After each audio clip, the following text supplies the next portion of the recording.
Over to the land of college football, and huge news out of the Mountain West dropped this morning. Due to alleged NIL disputes, UNLV starting quarterback Matthew Sluka announced that he is redshirting the rest of the season and stepping away from the Rebels with intent to transfer. Sluka took to X to announce the news, saying that his NIL commitments were not fulfilled out of the UNLV camp. His NIL rep, Marcus Cromartie, said that Sluka was verbally promised $100,000 from an assistant coach, which was never paid. The Rebels have disputed this announcement, saying that Sluka asked for more money after starting the season 3-0 with wins over both Houston and Kansas. This seemingly messy situation is only beginning to unravel now as we welcome in college football insider Brett McMurphy and college football analyst and senior writer Colin Wilson. Brett, I'll kick it to you first. I've been trying to diversify my sources a little bit more, looking at X, looking at Reddit, maybe even the UNLV fan pages that are existing to try and find more. But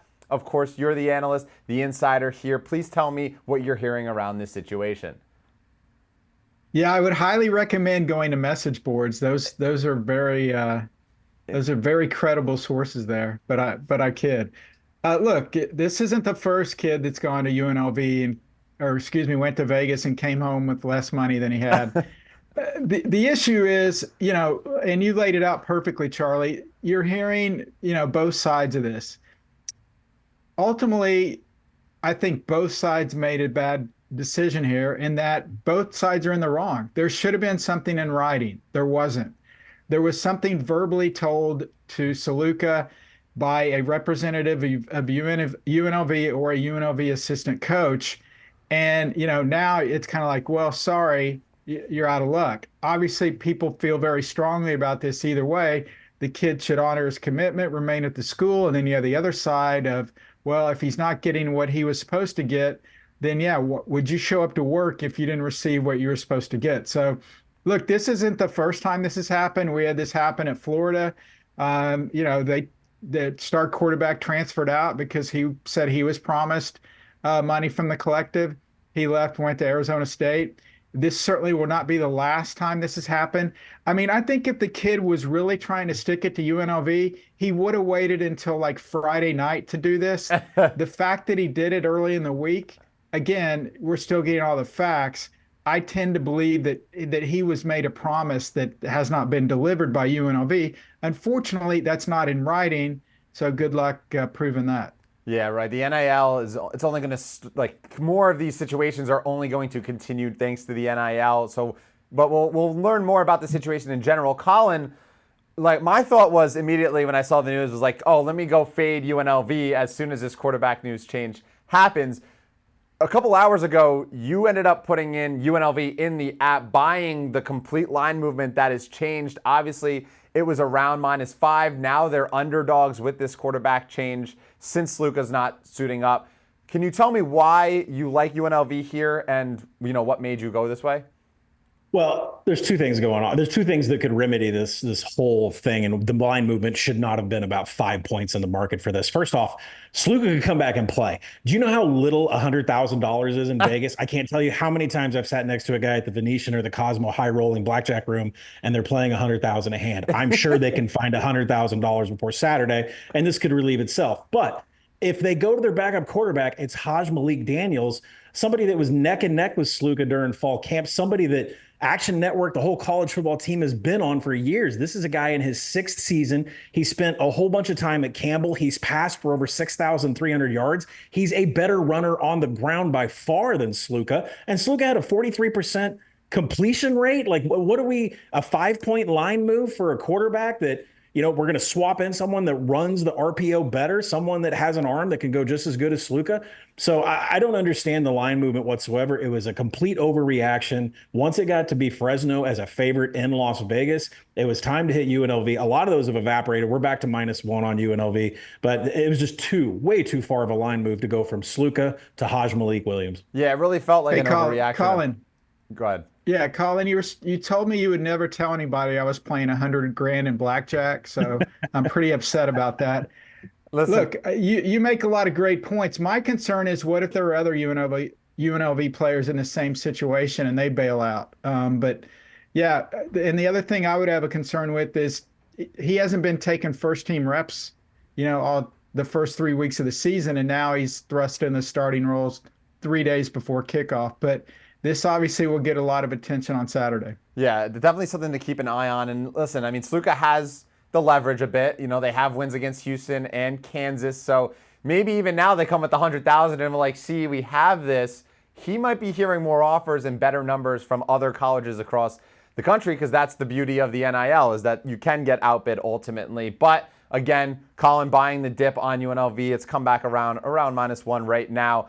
But Colin, the other story that's kind of surfacing around college football is the hurricane that is hitting, throughout. Obviously in baseball, it's affecting the Mets and the Braves series. In college football in general, it's about to hit throughout the entire week. So I just, take me through as a handicapper how you're approaching this hurricane and what bettors should know ahead of, all of this unfolding.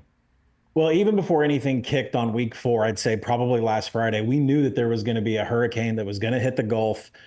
We knew that it was going to land somewhere between Tampa and New Orleans. So we were already on deck, ready to hit some unders. We thought Tuscaloosa could have been the target point. We thought a number of places. I mean, this thing had a reach. There was a projection that the National Weather Service put out that this thing could get all the way up to Michigan by the time Saturday rolled around. So what you have to do when you have a week like this, you have to check every 6 hours when the National Weather Service, the hurricane alerts come out. They project the path. The latest one that we have right now says that this sits and spins right on top of Paducah, Kentucky.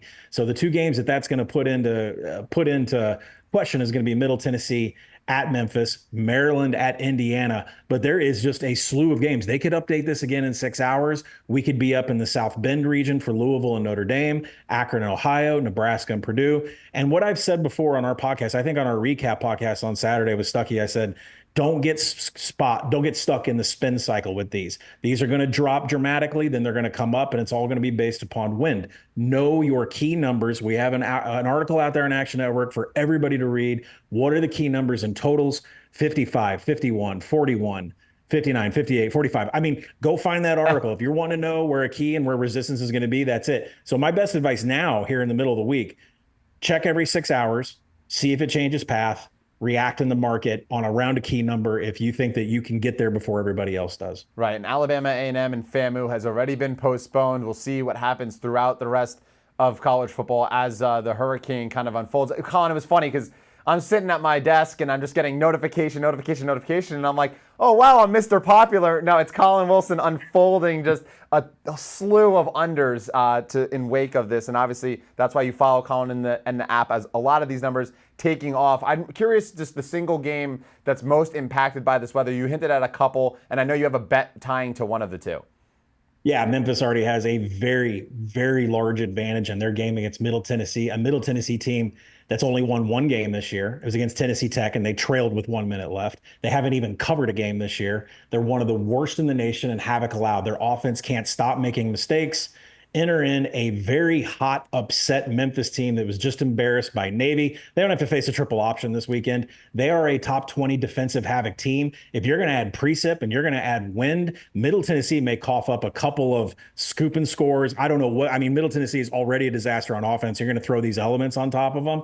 I think that number hasn't gone up enough. Opened at 24. I think we're 26. It's going to 27. I'd try to get it 27 or better. 27 is probably where I'd stop in this game. So, yeah, obviously keep an eye on that number. It's going to be coming up more and more as in favor of Memphis. Brett, I need a best bet from the weekend. You're targeting the top 25 matchup between OK State and Kansas State. And I guess they say, fans kind of know their teams are the most, and you're fading your alma mater, OK State, in this matchup here. I am, and thanks for mentioning that I hit last week with Tennessee over Oklahoma. I appreciate that, Charlie. Yeah, I'm staying in the Sooner State. Shake your head, Colin. Look, Kansas State lost to BYU, but anybody that saw the score, like Colin, looked inside the box score, knows that Kansas State outgained BYU by 120, 130 yards. They gave up a defensive touchdown. They gave up a 90-yard punt return for a touchdown. By the way, that's 5 yards shorter than my career long. I'll tell you that some other day, sports fans. Oklahoma State ranks in the bottom 30 in yards rushing allowed. They had the 9th worst defense overall, and that was facing Utah's backup. They couldn't even beat Utah without Cam Rising. Now they get Kansas State's number 2 rushing offense in the Big 12. Avery Johnson, will do just fine against the Cowboys. This series has been dominated by the home team. Oklahoma State won last year in Stillwater. 2 years ago in Manhattan, Kansas State won 48-0. Gundy is incredible as an underdog, the best there is on the planet. However, until Oklahoma State can figure out their issues on the offensive line at quarterback, I know this is a 30-minute show, so I won't run down the whole list. Give me Kansas State -4 in the Little Apple. Yeah, back in my day, I was a good backup quarterback. I just gave the handoffs. I had a mean handoff. But Colin, you, this is perfect here because you actually are on OK State. I saw you put it in the app. I ended up hopping aboard with you. Does this make you more confident or less confident now that Brett's on the other side? There's going to be a full preview put out on Action Network, I believe, tomorrow night. This is the game where, first off, there's a lot of issues. Alan Bowman never saw cover one, ever. And then he saw it against Utah last week, and he could not deal with a high safety. That is not what Kansas State runs. Plus, when you look at it, teams have been loading the box against Ollie Gordon and keeping him down. It's not because Ollie Gordon's been bad. It's because teams are putting 8 or 9 in the box to stop Ollie and allowing Alan Bowman to go one-on-one. Well, Kansas State runs a 3-man front, a very light box. And if they want to get aggressive and they want to blitz, Alan Bowman's going to get one-on-one coverage with Stribling and Presley. So I just see a lot of advantages for this Oklahoma State team to bust out here against a Kansas State defense that has given up a ton of yards to everybody through the air. You didn't tell me if it makes you more or less confident that Brett's on the other side. I hate it when I lose to Brett because I hear about it. Forever. Example try last to him week. by one stroke in golf. You'll hear about it for years. Example last week. Charlie, it makes me more confident. More confident. I mean, you were on Tennessee last week, and Colin stuck. We're on Oklahoma. Was not. So exactly. I'm going to give you your flowers. Brett 1, Colin 0 right now. But next week, we can revisit this again. Colin Wilson, Brett McMurphy, appreciate you guys hopping on. And a reminder that you guys will be on BBOC Saturday mornings, 10:30 Eastern, breaking down the rest of the college football slate. Thanks, guys.